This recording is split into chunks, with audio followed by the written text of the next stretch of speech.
Well, hey guys, it's Catherine. I'm creating some birthday cards today for our Birthday Card Stash Done class.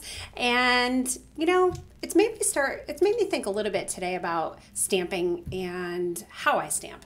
Sometimes I stamp kiss cards and I stamp a bunch at once, and I kind of, have a goal in mind and I'm trying to get a stash of cards created.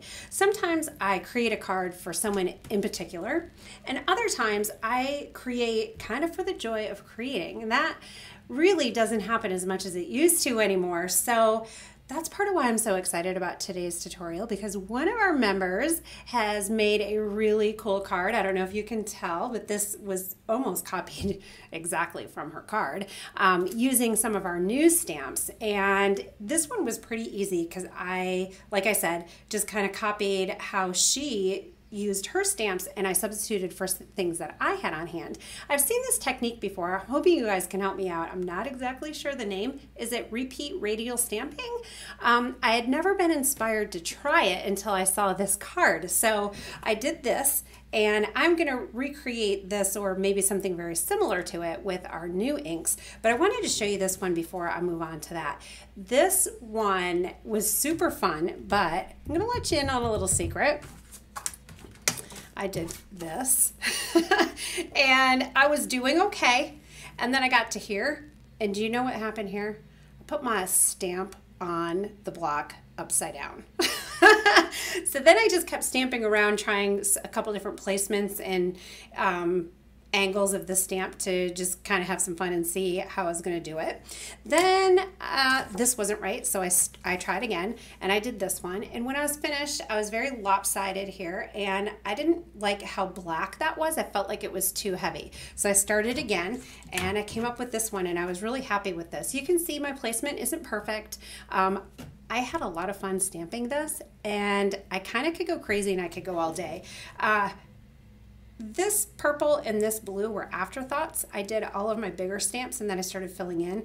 And I kind of did that here too with the triangles. That was really fun to kind of add those little extra details. So look at your stamps, your small ones, and figure out how you can use them in a different way. This one is part of a flower, and these are leaves, and oh my gosh, it just was so much fun. This one is from The Perfect Reason and the Paisley Peacock. So we'll put those aside.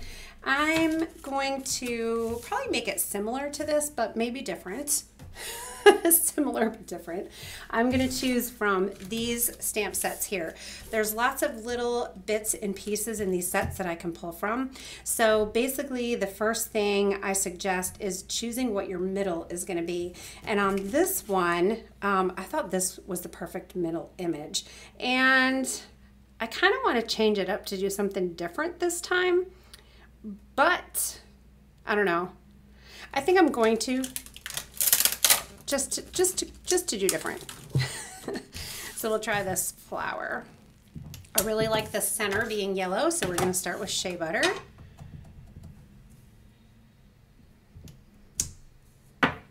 So next I'm going to use seafoam, and then I'm going to use skylight, and I'm going to use the leaves. On this one I use the solid leaves. I think I'm going to do something a little different this time. I think I'm going to use solid and then the not solid, or the line art one. So I'm going to go solid next because this was line art. So I'll go line art, solid, line art. So this is one of the tricky parts, getting this all lined up, and look, already smudge. Keep a napkin nearby. Turn it upside down and do it opposite. And then this is the part that I have trouble with. So getting these two stamped here evenly between. Line that up opposite and line this one up opposite. So right on the end of the first one, I think I still am getting smudges. All right. So I have the basic outline here. It kind of turns into a little mandala. So now I have to figure out what I'm going to use to fill in. Now for this one, I use this little guy. I think I'm going to change it up and use this one.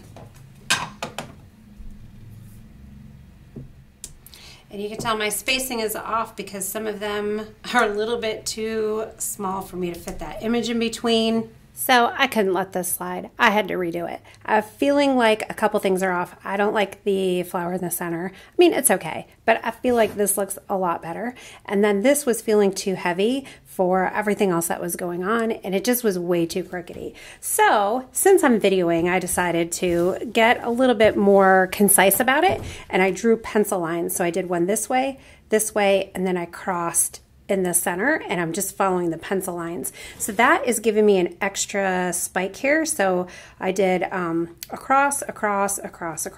Here I just did the across, and then I did two that way. Does that make sense? All right, so I'm gonna continue on. I'm gonna go pretty much the same color palette I did there. I'm gonna add in polished and do this little cutie little flowery guy right in between each of these. And then, like I said, I really like how that came out, so I'm just going to keep on doing it with the same stamps that I used there, just a different color palette. So this one is all the Paradise Found inks, and this one is going to be all of the Zen Garden. So I'm using this little piece here, and that is a filler for right there. We're going to go Sugar Lavender.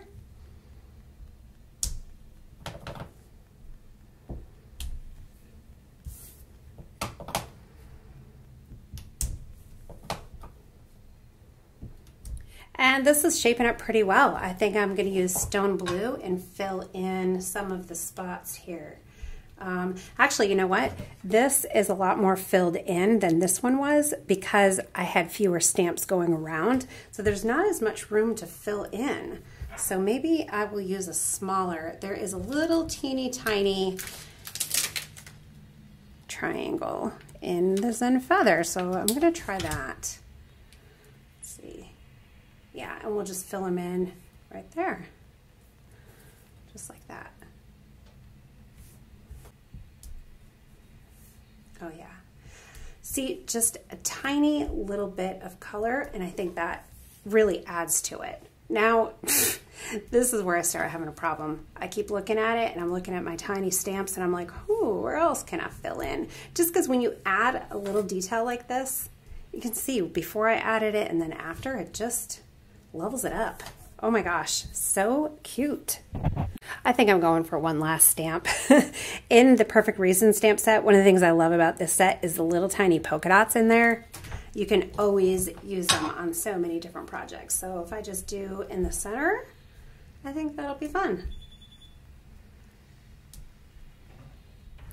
And then to finish it off, I'm going to use this script hand done Happy Birthday, and I think in, yes, that looks awesome. This is in Juniper Mist. I think that will finish it off. I'm kind of feeling like, where can I tie in Juniper Mist in here? Maybe I'll get out another polka dot. Maybe in the center of the whole thing. Oh, I hope this doesn't mess it up. There. Now here's the finished birthday card. I did direct to paper with the Juniper Mist and just did the layer behind, erased all my pencil marks, and we're done. Here is the Zen Garden, the Paradise Found, and then a mixture of some party colors. Wow, this one has some neon going on. And then on this one, I don't know if you guys can see. You see, I used some of these Nuvo drops. So I have Nuvo glitter drops. I don't think glitter goes with this though. So I do have just regular crystal drops. Let me see about adding a couple of those. All right, there. Just wanted to make sure, test it on paper first before I add. Now, one thing to think about, don't go too crazy with this on top of ink because it's wet and our inks are water reactive. Dye-based inks will react to water, so if you do too much, you're gonna, and even, you know, if you don't do too much and you just add it on there. Oh, look, I forgot that. Where is that stamp set? So my train of thought was, when you do that, you are wet. When you put on the Nuvo drops or anything that's wet like that, you are adding moisture to your stamped image. So it's going to reactivate it, and then it'll bleed. We'll see how that dries. It may dry okay. We will see. Oh, I kind of can't stop. Got to do it in the center of these two. So that's all for today. I love being inspired by you guys. One of the most exciting things I think about our new platform, I really love looking at StampNation on a mobile device because I can just scroll through the different forums and stuff and just card after card after card after card and just keep scrolling down and getting inspired, and then I always end up running to my stamp room. So it's so much fun. Thank you for being here. I hope you guys are inspired and you will do some of this stamping and share it with us. Thanks for being here. See you guys soon.